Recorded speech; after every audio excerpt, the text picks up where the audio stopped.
Hello friends, मैं हूं advocate Nitesh Banka. आप हैं मेरे YouTube channel let's speak legal में। आज मैं आपके सामने एक बहुत ही बेहतरीन वीडियो प्रस्तुत करने जा रहा हूं कि 2023 की बेस्ट स्ट्रेटेजी मैं आज आपसे शेयर करने जा रहा हूं। मेरी रिसर्च ये बताती है कि ये वाली जो ऑनरेबल सुप्रीम कोर्ट की जजमेंट है, कम से कम 45 केसेस जो रिलेटिव्स के खिलाफ फाइल हुए हैं 498A में, वहां पे यूज हुई है और रिलेटिव्स को सीधे सीधे जो है केस से ही बाहर कर दिया गया है। तो यहाँ पे मैं आपसे ये डिस्कस करने वाला हूं कि 498A में रिलेटिव्स को बाहर करने की बेस्ट स्ट्रैटेजी 2023 की, ये आज हम डिस्कस करने वाले हैं इस वीडियो के थ्रू। पूरा वीडियो देखिएगा तो आपको समझ आएगा कि कैसे आप अपने रिलेटिव्स को, यानी मदर, फादर, ब्रदर, सिस्टर, आपकी भाभी को कैसे आप झूठे 498A से बिल्कुल बाहर कर सकते हैं। तो शुरू करते हैं ये वीडियो, ज्यादा टाइम नहीं लूंगा। अभी जो है इम्पोर्टेंट चीज आपको ये जानने की जरूरत है कि जब भी कंप्लेंट फाइल होती है 498A की, तो वाइफ साइड से ये कोशिश की जाती है कि ज्यादा से ज्यादा आपके जो घर वाले हैं वो FIR के अंदर आए, FIR के एम्बिट के अंदर आए। चार्जशीट भी फाइल होती है, पर पहले FIR की बात कर लेते हैं। FIR में जो है हम एलिगेशंस पे आते हैं। अभी क्या होता है कि वाइफ जो है, जितने ज्यादा लोग होते हैं, जितने ज्यादा उनको जो है इम्प्लीकेट करना, उसका मेन ऑब्जेक्टिव यही होता है 498A की FIR में। और वो क्या करती है, वो ये करती है कि सबके खिलाफ जो है एलिगेशंस लगा देती है। एक लाइन में एलिगेशंस होते हैं कि मेरे ससुराल वाले, जिसमें मेरा देवर, सिस्टर इन लॉ यानी जेठ जेठानी, और उसके बाद फादर और आपके मदर यानी उसके फादर इन लॉ, सास ससुर भी जो है मेरे ऊपर मारपीट करते थे, दहेज मांगने का दबाव लगाते थे, 5 लाख रुपए मांगते थे।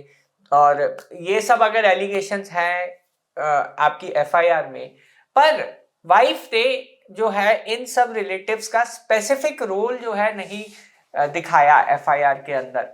अब मदर इन लॉ क्या करती थी, कब उसने क्या किया, कोई वो स्पेसिफिक रोल मेंशन नहीं है मदर इन लॉ का। फादर इन लॉ का कोई स्पेसिफिक रोल नहीं मेंशन्ड है। ब्रदर इन लॉ का कोई स्पेसिफिक रोल मेंशन नहीं है। सिस्टर इन लॉ का जो है स्पेसिफिक रोल मेंशन नहीं है। तो अगर ऐसा केस है तो आपका केस फिट है, क्वाशिंग के लिए आप जा सकते हो। बट यदि इन सब लोगों का स्पेसिफिक रोल मेंशन्ड है, बहुत डिटेल में दिया हुआ है, तब मैं एडवाइस नहीं करूंगा कि आप जो है क्वाशिंग के लिए हाई कोर्ट जाओ। वहां पे चांसेस कम है, क्वाशिंग आपका शायद नहीं हो पाएगा।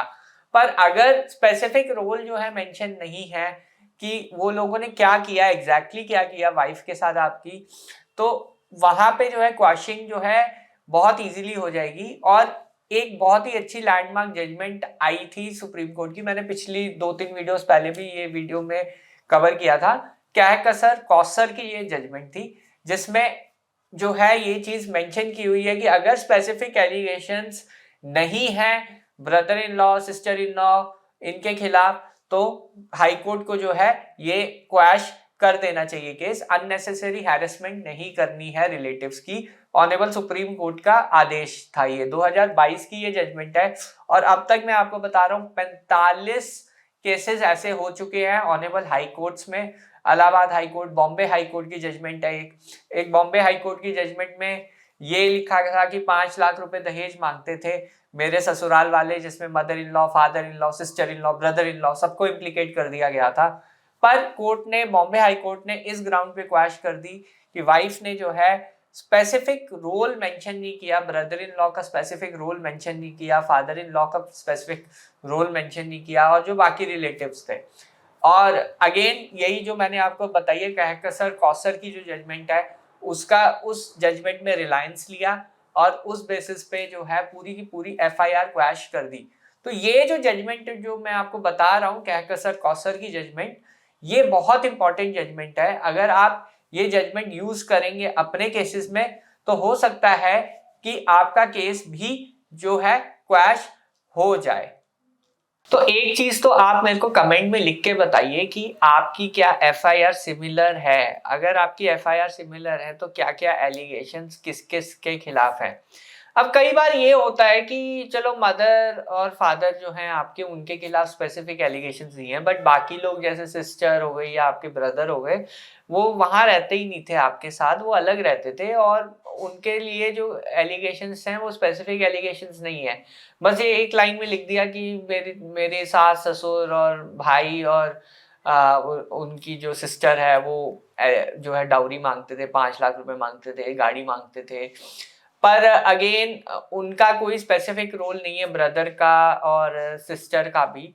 तो वहां पे भी जो है एफआईआर अच्छी बन जाती है क्वाशिंग के लिए। तो हर एक एफआईआर का जो कंटेंट है, मेरे इतने साल की करियर में मैं रोज जो है कम से कम 4 या 5 एफआईआर पढ़ता हूँ, तो मुझे पता चल जाता है कि किस एफआईआर में स्पेसिफिक एलिगेशंस है, किस एफआईआर में वेग एलिगेशंस है।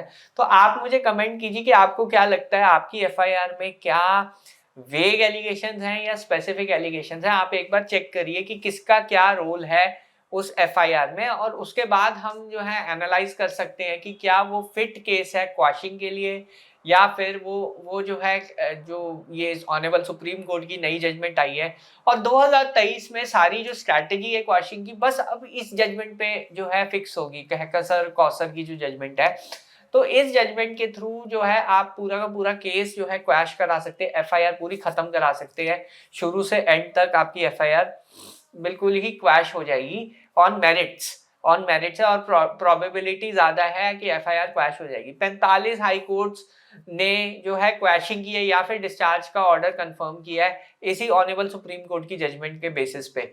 तो ये कम से कम मतलब ये अब एक ट्रेंड बन गया है कि ये जजमेंट को यूज करके अब क्वैशिंग हो पा रही है। तो 2023 की जो ये स्ट्रैटेजी है, अगर आपको नहीं पता है, ये इसमें मैंने एक आर्टिकल भी लिखे हुए हैं और ये जजमेंट कैसे यूज करनी है वो भी मैंने सब लिखा हुआ है, रिसर्च सारी की हुई है। आप एक बार डिस्क्रिप्शन बॉक्स में जाके लिंक जरूर चेक कीजिएगा कि ये जो जजमेंट है ये आपके केस में एप्लीकेबल है या नहीं।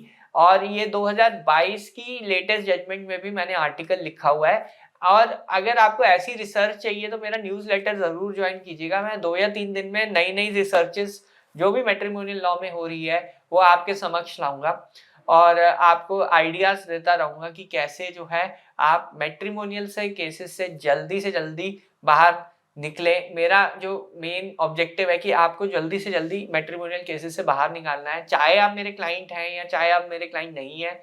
एक मेरा ऑब्जेक्टिव है कि आप सबको जो है इंफॉर्मेशन मेरी तरफ से मिलती रहे। और अगर आप मेरे न्यूज़लेटर के पार्ट हैं तो आप मेरे को कमेंट बॉक्स में लिखिए कि आपको वो हेल्प कर रहा है न्यूज़लेटर या नहीं कर रहा है, क्योंकि मेरे को मेल्स के रिप्लाई आते नहीं है।